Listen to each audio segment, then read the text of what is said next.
ever had. So you're going to find me the real criminal. Sounds like one of your stories.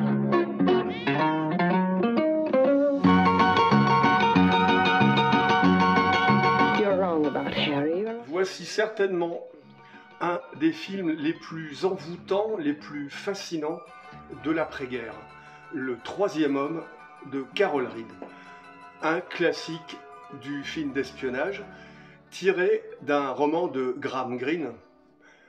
S'il y a des écrivains spécialistes du roman d'espionnage, Graham Greene en fait partie sans aucun doute. Ce film se passe dans le Vienne de l'après-guerre et il faut savoir que Vienne, comme Berlin, est séparée en 4 secteurs.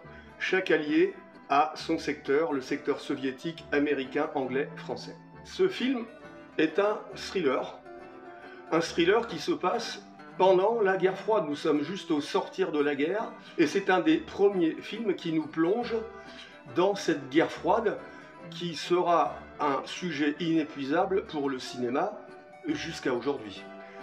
L'histoire, un écrivain un peu porté sur la bouteille, arrive à Vienne parce qu'un de ses amis lui a parlé d'un travail qu'il pourrait avoir et quand il arrive à Vienne, il ne trouve pas son ami et on lui apprend qu'il est mort dans un accident de voiture.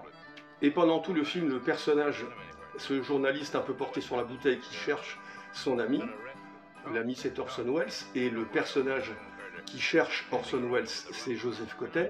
C'est l'occasion de parler de ces deux-là. L'amitié entre Joseph Cotten et Orson Welles était très forte. D'ailleurs, Joseph Cotten était le témoin du mariage d'Orson Welles avec la grande star Rita Hayworth. Commençons par Orson Welles. Orson Welles, c'est un géant du cinéma.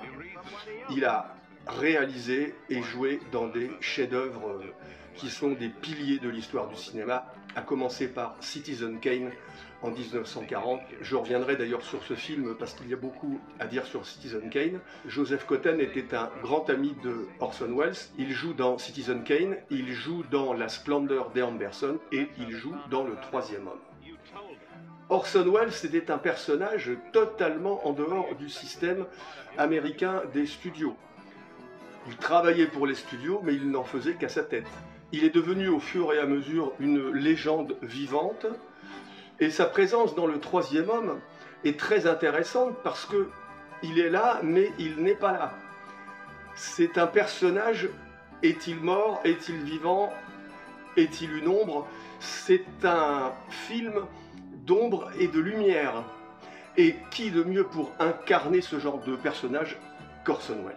Mais dans ce film, il n'y a pas que Orson Welles et Joseph Cotten, il y a aussi Alida Valli, très grande actrice Alida Valli. Et dans ce film, il y a une atmosphère qui est vraiment inquiétante, par moments angoissante, étouffante. Et il y a des scènes d'anthologie comme la poursuite dans les égouts et la fameuse scène avec la grande roue du Prater, qui est le centre touristique de Vienne. Et il y a une scène dans cette grande roue, mais je ne vous la raconte pas, il faut pas de spoiler, il faut voir le film. Ce film est filmé un peu comme étaient filmés les films allemands avant la guerre, ce qu'on a appelé l'expressionnisme allemand. C'est un film en noir et blanc, et le réalisateur Carol Reed sait exactement où placer sa caméra et tout le bénéfice qu'il peut tirer du noir et blanc.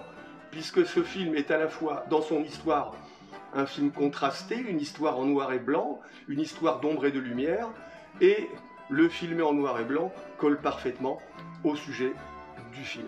Et pour couronner le tout, on ne peut pas imaginer Le troisième homme sans sa bande originale. C'est la fameuse musique jouée à la sitar, la musique d'Anton Karas, que vous connaissez certainement, mais que peut-être vous n'identifiez pas au troisième homme.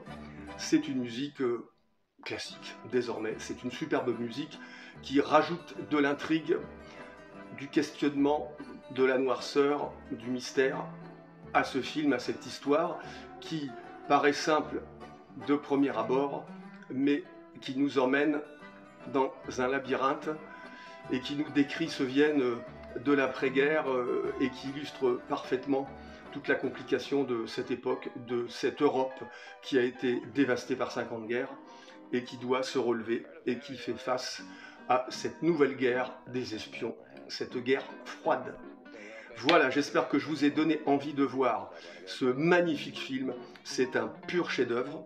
Donc tout de suite, précipitez-vous et allez voir Le Troisième Homme de Carol Reed, 1949.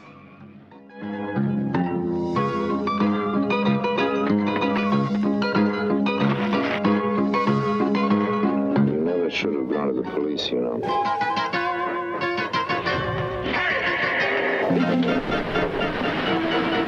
Come out, whoever you are.